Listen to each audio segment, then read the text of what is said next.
السلام عليكم ورحمة الله تعالى وبركاته. مرحبا بكم اليوم معايا في حلويات وشيوات مريم. اليوم غادي نقترح عليكم في هذا الفيديو ديال اليوم البريوات معمرين بالقمرون والشعريه الصينيه. كنتمنى ينالوا الاعجاب ديالكم. نبداو بسم الله على بركه الله بالمكونات. اول حاجه غادي نحتاجوا لها الكيلو ديال القمرون اللي تيكون منقي ومغسول مزيان. غادي نحتاجوا الجوج بصلات مقطعين مربعات صغيره. غادي نحتاجوا الشعريه الصينيه. غادي نحتاجوا شويه ديال السكينجبير. غادي نحتاجوا شويه ديال الخرقوم عرق اولا الكركم. غادي نحتاجوا شويه ديال التحميره اولا الفلفل الاحمر. وغادي نحتاجوا شويه الملح كتكون على حسب الذوق. غادي نحتاجوا لهنا ضامه البنه ديال السمك. غادي نحتاجوا القزبر ومعدنوس مقطعين. غادي نحتاجوا الكمون وغادي نحتاجوا الابزار. غادي نحتاجوا زيت الزيتون وزيت المائده. تبعوا معايا طريقه التحضير. بسم الله. اول حاجه غنبدا ديال البصله غادي نشحروها مع شويه ديال الزيت، زيت الزيتون 3 المعالق، زيت المائده معلقه، وغادي نضيفوا ليها الملحه باش كتهبط عندنا البصله.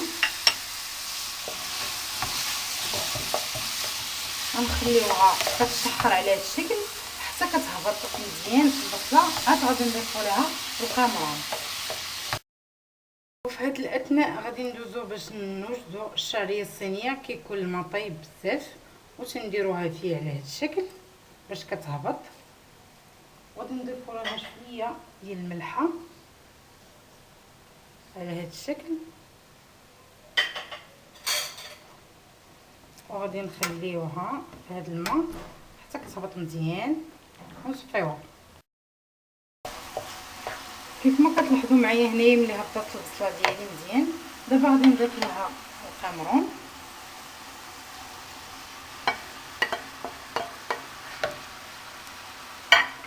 غادي نخليه حتى هو يتشحر مع هاد البصله مزيان.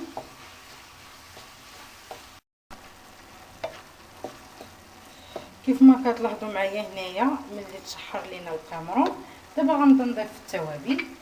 غادي ندير معلقه صغيره ديال الابزار ونص معلقه صغيره ديال الخرقوم عرق اولا الكركم،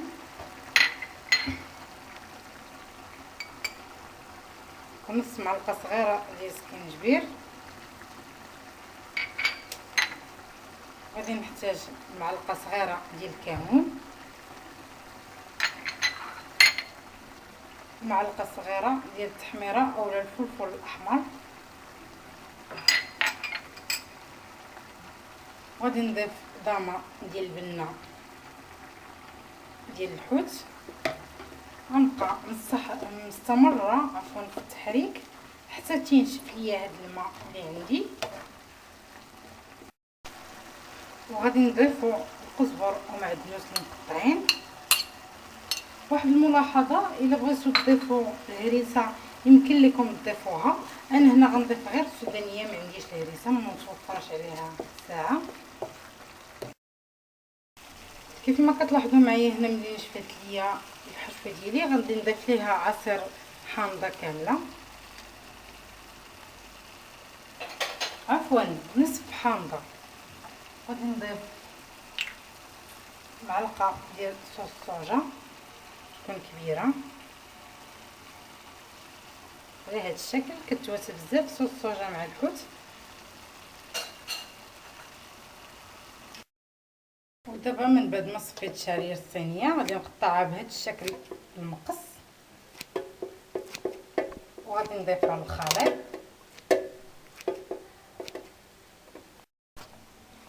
ودابا ضفتو للخليط وغادي نبقى نخلط فيه مزيان حتى كينسجموا لينا العناصر كاملين، ونخليوها تبرد باش ندوزو باش نصوبوا البريوات ديالنا. من بعد ما طابت لي الحشوه غادي نخليها تبرد. دابا غندوزو باش نوجدو الورقه اللي غنحتاجو فيها. الورقه ديال البسطيله غادي نقطعوها على هذا الشكل. ورقه ديال البسطيله تتبغي عفوا بريوات ديال الحوت تيبغيو يكونوا كبار شويه، ما يكونوش صغار. قسموا الورقه. انا خديت هنا استعملت ورقه ديال البسطيله كبيره. غادي نقسم هاد الورقه على جوج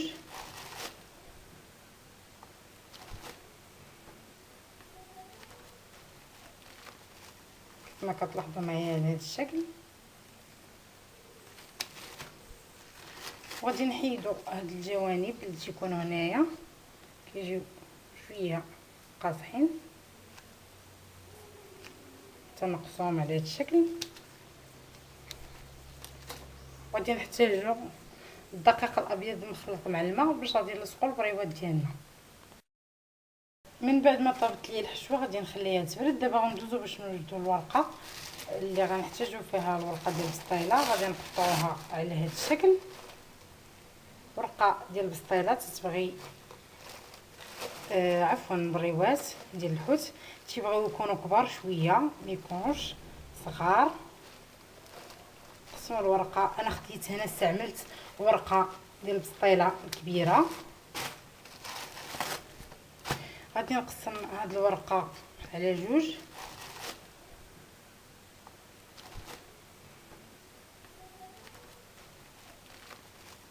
كما كتلاحظوا معايا على هذا الشكل. وغادي نحيدوا هاد الجوانب اللي تيكونوا هنايا كيجيو شويه قاصحين، تنقصوهم على هذا الشكل. وغادي نحتاجوا الدقيق الابيض مخلط مع الماء باش غادي نلصقوا البريوات ديالنا. ودابا غادي ندوزو باش نوجدوا البريوات ديالنا. غادي ناخذوا معلقه وغادي ناخذوا فيها الحشوه على هذا الشكل. غادي نثنيو من هنايا ورقه وغادي نعاودو نثنيوها على هذا الشكل هذا بحال هكا.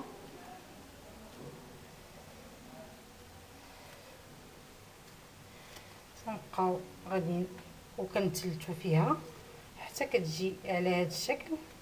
غادي نقطع الزائد ديال الورقه. غادي ناخذ الدقيق الابيض مع الماء وغادي نلصق به على هذا الشكل.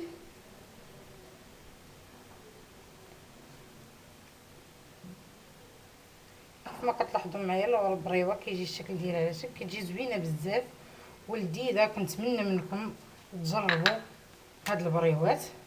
نعاودوا واحده اخرى.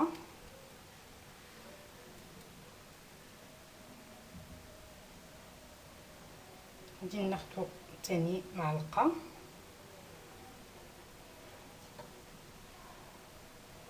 من الحشوه.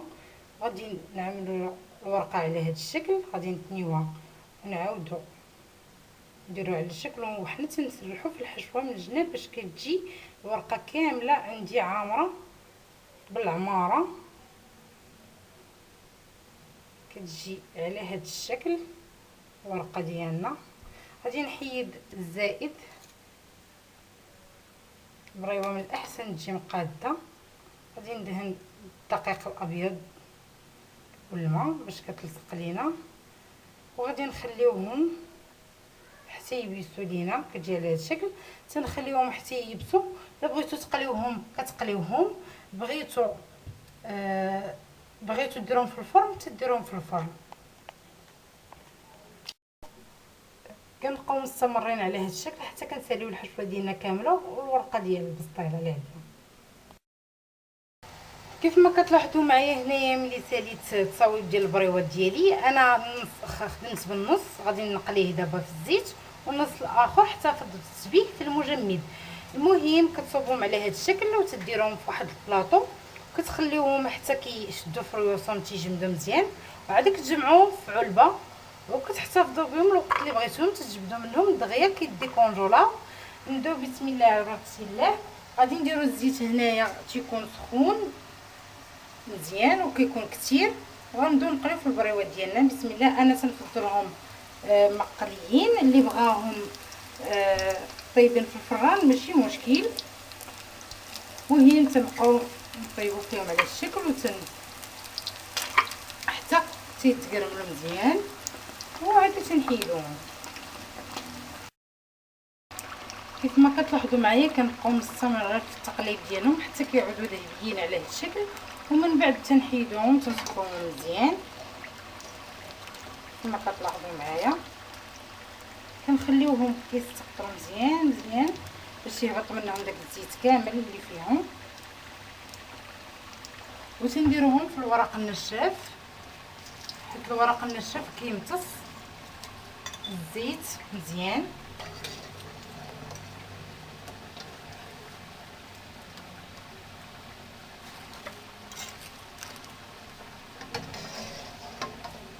كما كتلاحظوا معايا تيجيو زوينين بزاف ورائعين، وكنتمنى منكم انكم تجربوهم.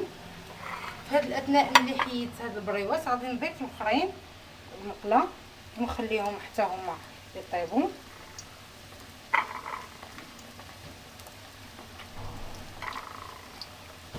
غنبقى مستمره على هذا الشكل حتى كنسالي البريوات اللي عندي كاملين.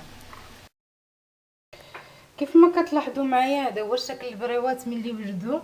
كنتمنى ينالوا الاعجاب ديالكم، كيجيو زوينين بزاف ورائعين. ولا عجبكم لا فيديو ديروا لي جيم وتابونوا معايا في لاشين، بارطاجوا لا فيديو مع الاهل والاصدقاء. ما تنساونيش من التعليق ديالكم باش تشجعوني بهم باش نزيد نعطيك اكثر في القناه. وشكرا لكم بزاف على المتابعه، الى اللقاء في فيديو جديد.